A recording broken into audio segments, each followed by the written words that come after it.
I mean, I guess maintaining like the momentum of what we did with season 1. Rebuilding the show post-pandemic, which led to the big delay. I think, honestly, like that was a big hurdle. I mean, the technical side of things. Yeah. So, we were still in the pandemic when we were getting started. Yeah. So, there was all that. Another big challenge.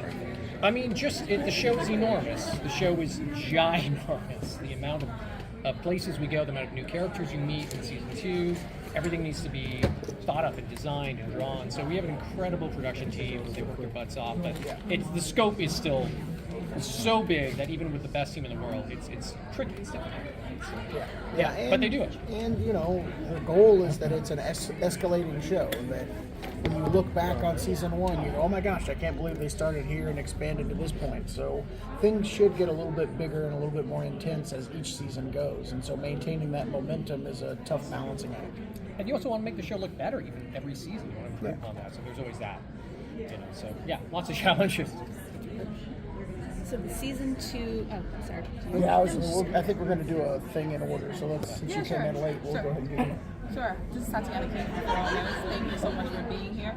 I'm just curious, with all of the, critical acclaim and the fanfare and the popularity of this, is anything surprising you with this one, right? You've already had I know you yourself, you already had an amazing run when it comes to Walking Dead and how it translated over to pop culture. Now you're having the same thing happen again with Invincible. At this point, is anything surprising to either of you?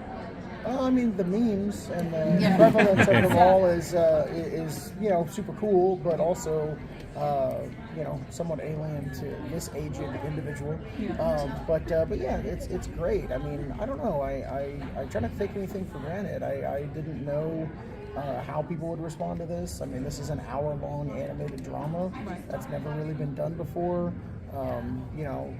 Some of the violent elements that we incorporate are pretty intense and always there to drive story. And so we didn't know how the first season would be received, and it's exceeded all of our expectations. So it's been a pretty crazy process, and moving into season 2, we just couldn't be more excited to be back and to be doing this all over again. So it's been pretty cool. What about yourself? I just assume this happens when you work with Kirkman on anything. Yeah. So not a surprise at all. I was like, of course this is going to happen. It's just going to happen. Yeah. Wonderful. Thank you. And as you, to move on with the beat, as you previously explained for the first season, the change from Science Dog to Science Dog was because of it's a whole separate thing, different property rights. I'm curious, as fans are aware, who've read the comics, there's a lot of crossovers or that shared universe. You had Astounding Wolfman, Jack Jacket, Kid Capes Inc. I'm curious.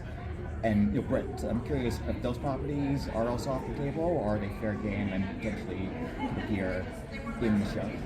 Yeah, I mean, those are definitely separate properties, the same way that Spider-Man and X-Men were separate properties. And so it does, you can play fast and loose in comics, especially if it's, one entity, like me and my partners all owned those characters. And so it was very easy to do that stuff. It's a little bit more difficult when you have a big corporation and a lot of big companies involved. And so that is something that's a challenge for the show as we move deeper and deeper into the run, because there is a lot of that kind of stuff. But that's something that we're actively trying to figure out. And I guess the only thing I can say is we'll just have to see.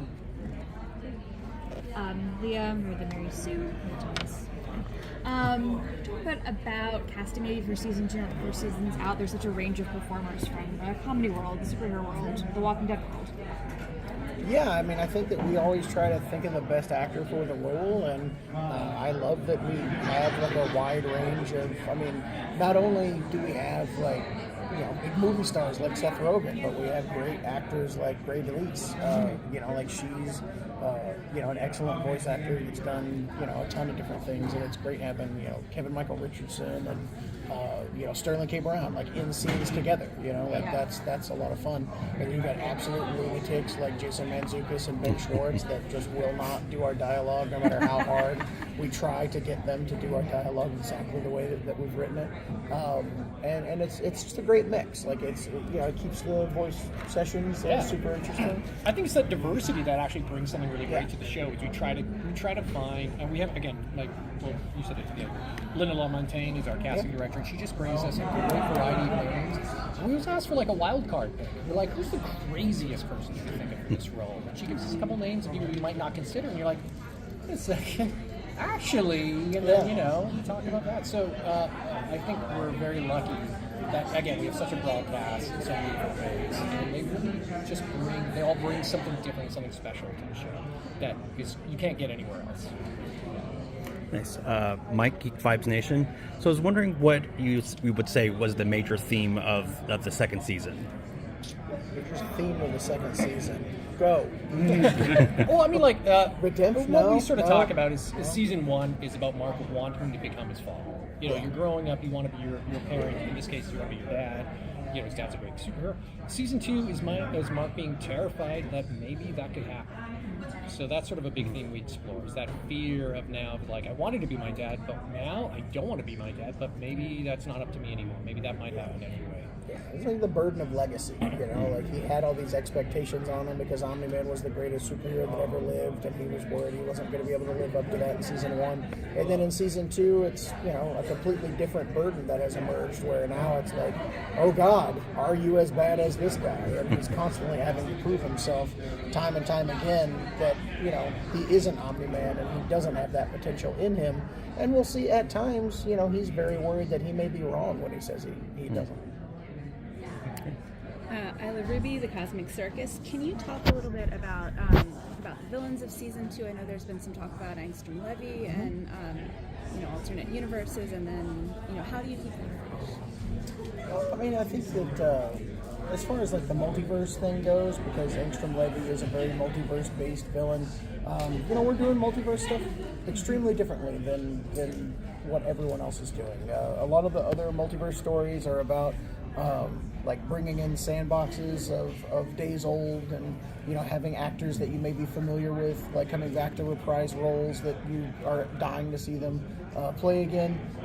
We're not doing any of that. There aren't previous iterations of Invincible that you can come in and have show up. Michael Keaton Invincible. Yeah, there's no Michael. Unfortunately, so good. Try as I might, there was not a Michael Keaton Invincible. But we're doing it as more of a character study. We're having Angstrom Levy be Invincible's villain at a time when he is worried about who he might be at his core. And Angstrom Levy is going to give him. I can't believe I did that. It's going to happen again. Yeah, because people keep mispronouncing it to me, and then it gets in my head, and now it's killing me. But anyway, sorry. So Angstrom Levy is capable of showing him glimpses of other versions of himself that may reflect the horrors that he is worried that is inside of him. And so it's a much more character-based, dramatic way of exploring the multiverse. That touches on the themes that we were just talking about, that Mark's afraid, the themes of the season, right? So it's very, hopefully it feels very integrated into the show, rather than kind of like, hey, everybody's doing multiverses now, here's ours. Like, that's not the idea behind it. Any of our standards have questions, or are they? I don't Good. I keep getting them answered. All right, sounds good. Do you have a favorite character to write for? I mean, gosh, should we just reveal who? I try not to do. I love Battle Beast, and gosh, I forgot. I really like Machine Head. I like writing Machine Head because it's so over the top. You can just like really play with him in a way that some of the other characters are a little more grounded. He's just ridiculous. So it's fun to just write ridiculous things and have Jeffrey Donovan shout them out loud. Like that's one of the best days. Yeah, and writing dialogue for Michael Dorn is awesome. But I mean, everybody. We have fondness for every character. Like it's hard to play favorites. Yeah. I'm going to ask you the opposite. Like, Sure. Any characters or storylines or things that you grew up at where you're just like, I don't know if I should do this. I don't know how this will be received. I never feel regret, or I try not to second guess myself too much at all. So no, I mean it's I guess that's where the comic comes in. So the comic operates as a really great test audience.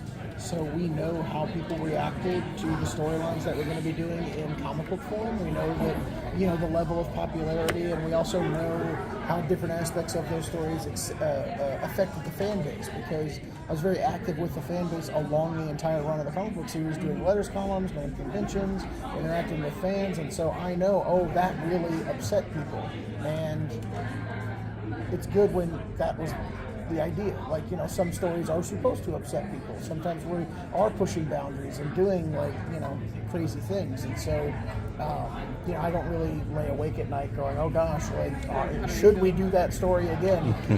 I'm more excited about, oh my gosh, we can push this story further. Right. We can build to this story in a different way that will make it deeper and more exciting. And so, if anything, the thing that makes me lose sleep is being excited about the next thing we're going to get to. Yeah, for me, it's just, I just hope we're doing it justice. We have these huge emotional scenes, and I just want to, I'm hoping, have we gone far enough? Have we gone to the core of this, the truth of the scene? So it's more just about, I hope it's good. I really hope it's good. We're doing our best. Yeah. I hope everyone enjoys it, and it communicates what we're trying to say emotionally. That's what. And I just have to add, we have a much larger audience on this show than just the comic book fans. Yeah. I mean, for example, my sister, she doesn't read comics, she doesn't know anything about it, and she's been watching Invincible with me religiously. She's like, when is the next episode coming? So I just want you to know, you're tapping into because it's a very humanistic story at the end of the day. So you're tapping into a very completely different audience outside of the niche. Yeah, that's amazing to hear. Anytime any story that you do can speak to people, that's really exciting. And I'm really fond of this story. I had a lot of fun telling it in comic book form, and to know that it's reaching a wider audience and affecting people is really awesome. Are there, Pierce from Podcast. Sure. You said you didn't have questions. Are there any threads that you're going to get to kind of expand or explore in the show that you maybe didn't get to explore as much in the comics that might make you want to come back to doing it in comic form? Possibly. I think that the timing of the show was really cool in that I stopped writing the comic, and then after a month or so break, I immediately started writing on the show. And so I didn't have a period where I missed the characters like I did kind of with The Walking Dead. And so, there hasn't been any kind of I'm not really getting to spend time with Rexplode or any of these people because, I'm interacting with these characters a lot. But I don't know. There's certainly things that we're doing in the show that aren't from the comics, and so we're doing new material in that way. And as the show progresses, I'm hoping to do that more and more. There are some storylines from the comics that I wanted to do that I never got around to, that I think would be really fun to kind of surprise comic book fans and throw them in the show. Things that we never did in the comics. That seems like an exciting thing to do. But I don't know. This may lead to me doing some more Invincible comics. We'll just have to see. Kirkman announces new Invincible comics. New comic confirmed. Yeah. I hedged that answer. So you mentioned earlier, cast director Linda Leventon. Yeah. Also, coming on to this season, I've mentioned we should discuss Meredith Lang is coming forward. She started out with Nickelodeon casting, legendary Andrea Romano, and she's really come to her own as a voice director. You worked with her on The Boys. On Diabolical, yeah. So I'm curious, how did bringing her onto the show as a voice director come about, and what she brings to the table? Yeah, Meredith has been absolutely excellent. There have been times where we've been in recording booths and she'll go, okay, hey, wait a minute, it says this in the script.